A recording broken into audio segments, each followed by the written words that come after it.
কাকলী রাঙামাটির যে অবস্থা যদি একটু বলতে চাই যে গত কয়েকদিনের তুলনায় আজকের সকালবেলা পরিস্থিতি অনেকটা উন্নতির দিকে যাচ্ছে। তার মূল কারণ হচ্ছে রাঙামাটির যে কাপ্তাই বা জলকপাট যেগুলো ছিল সেটা শুরু থেকে 6 ইঞ্চি করে খোলা হয়েছিল এবং গতকাল সেটি প্রথম দফা সকালবেলা এটা 1 ফুট করা হয়েছে এবং দুপুরবেলা সেটা 1.5 ফুট করা হয়েছিল। 1.5 ফুট করার পরিপ্রেক্ষিতে রাঙামাটির যে কাপ্তাই হ্রদের পানি যেটি বিপদ সময় একদমই চরম পর্যায়ে ছিল সেটি আসলে কিছুটা কমতে শুরু করেছে। রাঙামাটির যে জলবিদ্যুৎ কেন্দ্রের ব্যবস্থাপকের যে তথ্য সেটা জেনেছি আমরা। কাপ্তাই হ্রদের পানি ধারণ ক্ষমতা 109 এমএসএল। কিছুক্ষণ আগে যে তথ্য আমার কাছে এসেছে সেটা হচ্ছে 109.68 এমএসএল। তার চেয়ে কিছুটা কমতে শুরু করেছে এবং এই কমার ফলে এখনো মধ্যে সেই স্বাভাবিক পরিস্থিতি হয়নি। এখনো অনেক ঘরে পানি রয়েছে, অনেক সড়ক ডুবে আছে। এখন উপজেলাগুলোতে এখনো অনেক গ্রামের মানুষ পানিবন্দী অবস্থায় রয়েছে। যদি এভাবে পানি ছাড়তে থাকে তাহলে হচ্ছে আশা করা যাচ্ছে 2-1 দিনের মধ্যে পরিস্থিতি স্বাভাবিক হবে। এছাড়া রাঙামাটির জেলা প্রশাসনের পক্ষ থেকে দুর্গত মানুষের জন্য যারা আশ্রয়কেন্দ্রে অবস্থান করছে তাদেরকে ত্রাণ সহায়ক খাবার, রান্না করা খাবার বিতরণ করা হচ্ছে এবং যারা এখনো যে বাড়িতে অবস্থান করে তাদেরকে জেলা প্রশাসনের পক্ষ থেকে, উপজেলা প্রশাসনের পক্ষ থেকে ত্রাণ সামগ্রী দেওয়া হচ্ছে। এখানে স্থানীয়দের সাথে আমি যেটা কথা বলে জানতে পেরেছি তারা বলছে তারা ত্রাণের কোনো প্রয়োজন মনে করছে না। তারা বলছেন যে তারা স্বাভাবিক জীবনে ফিরতে চান।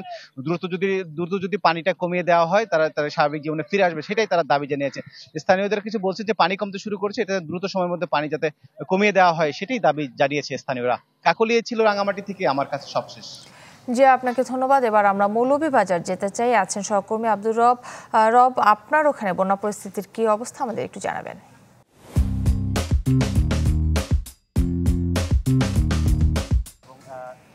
যে উপরি অংশগুলো সেগুলো বন্যা পরিস্থিতির উন্নতি হয়েছে এবং যে নিচু অংশগুলো যেগুলো আছে সেগুলো আসলে অনেকটা প্লাবিত হয়ে আছে। মূলত উপরি অংশের যে পানিগুলো নিচু অংশের দিকে নামার ফলে মৌলভীবাজারের রাজনগর এবং কুলাউড়ার বিভিন্ন জায়গা এবং কমলগঞ্জের বিভিন্ন নিচু অংশ সেগুলো আসলে অনেকটা প্লাবিত হয়ে আছে। আমি এখন আছি রাজনগরের পাঁচগাঁও এলাকার রক্ষা ইসলামপুর এলাকায় এবং সেখানে আপনারা দেখতে পাচ্ছেন যে আসলে এই যে অনেকের বাড়ি ঘরগুলো অনেকটা প্লাবিত হয়ে আছে এবং তারা আসলে বিভিন্ন ধরনের ভোগান্তির মধ্যে রয়েছেন। বিভিন্ন ধরনের খাদ্য সংকট এবং রোগবালাই, পানিবাহিত বিভিন্ন রোগবালাই, পাশাপাশি তাদের যে গবাদি পশুর যে খাদ্য এবং গবাদি পশুর যে রাখার যে জায়গাগুলো সেগুলো বিভিন্ন ধরনের সমস্যা তৈরি হয়েছে এবং তারা জানিয়েছে যে তারা ত্রাণের বিষয়টি কিছু কিছু ক্ষেত্রে পেয়েছেন, শুকনো খাবার পেয়েছেন কিন্তু পর্যাপ্ত ত্রাণ এখনো পাননি এবং তারা জানিয়েছেন যে এই গত 10 দিন থেকে তারা আসলে এখানে পানিবন্দী অবস্থায় রয়েছেন, এক ধরনের দুর্ভোগের জীবনযাপন করছেন। এই বিষয়ে আমরা আসলে রাজনগর উপজেলা নির্বাহী কর্মকর্তার সাথে আলাপ করেছি। তিনি জানিয়েছেন যে যেহেতু উপরি অংশে বন্যা পরিস্থিতি উন্নতি হয়েছে সেখানে এক ধরনের বিভিন্ন ধরনের ত্রাণ তৎপরতা চালানো হচ্ছে, পাশাপাশি বিভিন্ন ধরনের কাজ করা হচ্ছে। তো নিচু অংশেও যে ত্রাণ তৎপরতার বিষয়টা সেই বিষয়টা বৃদ্ধি করা হবে, পাশাপাশি বিভিন্নভাবে যাতে এই মানুষ ত্রাণ পায় সেই বিষয়টা বলা হচ্ছে। এবং এই এলাকার মানুষের সাথে আমরা আলাপ করেছি, তারা জানিয়েছে যে গত 2-3 দিনে পানি একটু বেড়েছে। ফলে যদি এই এলাকায় পানি আরো বাড়ে হয়তো অনেকের বাড়িঘর নিমজ্জিত হয়েছে, আরো নিমজ্জিত হওয়ার শঙ্কা রয়েছে। তো সব মিলিয়ে বলা যায় যে মৌলভীবাজার আসলে উপরি অংশে বন্যা পরিস্থিতি উন্নতি হলেও নিচু অংশ প্লাবিত হয়েছে এবং মানুষের দুর্ভোগ আসলে অনেকটা রয়েছে এবং বেড়েছে এবং ইতিমধ্যে অনেকের যে বাড়িঘর যেগুলো নিমজ্জিত হয়েছে, অনেক বাড়িঘর ভেঙে গিয়েছে এবং অনেকের আসবাবপত্র যেগুলো আছে সেগুলো অনেকটা ক্ষতিগ্রস্ত হয়েছে, নষ্ট হয়েছে এবং তারা আবার ঘুরে দাঁড়ানোর যে লড়াই সেটা করছেন। পাশাপাশি এই এলাকার যে রাস্তাঘাটগুলো এবং যে মাছের ঘের এবং যে বিশেষ করে আমন ফসল ব্যাপকভাবে ধ্বংস হয়েছে এই অঞ্চলে।